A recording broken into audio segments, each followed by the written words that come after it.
নমস্কার। কবিতা খুশির বিড়ম্বনা, কবি দেবাশিস দণ্ড।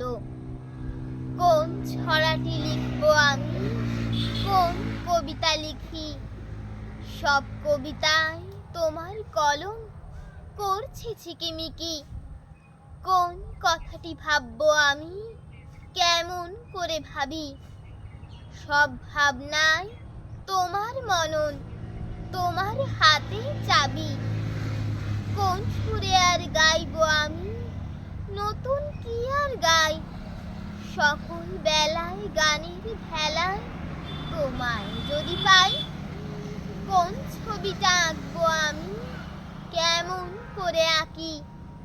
সব রঙে যে তোমার পরশ, কি করে দিই ফাঁকি? কোন দেখাটি দেখবো আমি, কেমন করে দেখি? যেদিকে চাই সেই কবেকার তোমারই মুখ লিখি। যা লিখি তাই সব পুরনো, যা দেখি সব বাসি। লেখার ছলে নষ্ট কাগজ, সেই তোমাতেই ভাসি। নমস্কার।